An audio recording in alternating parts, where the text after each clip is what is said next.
गुरु पाखर कि नापी आस गोटे स्वतंत्र अलग प्रकार भावना सृष्टि हुए आम बसचे यारे कथा होचे एपट सेपट अनौचे आपको करुची किए एमती आमको एमती अस्तव्यस्त किए करुची आमर ए मन करुची किए करुची मन प्रकृति में करुची ना पछू अनेक दौचे आगक अनेक दौचे भोक होची पानी पीबू नाई बसी होनी गरम है झाड़ बाहर एमती हो ना नाई प्रकृति में गुरु होची सेही तम पाखे ही अच्छी से किए मन मन मोहर निज गुरु उधाव केते तू पचारू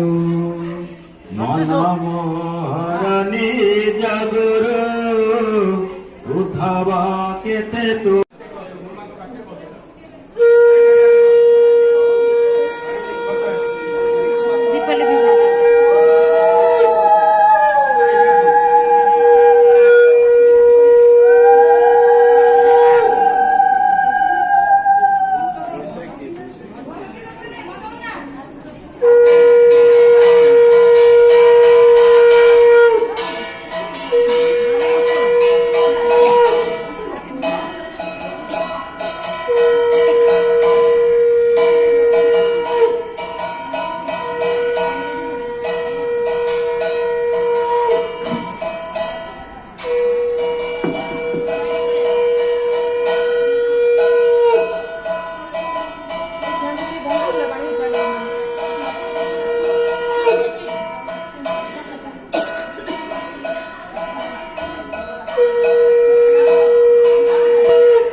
Share it.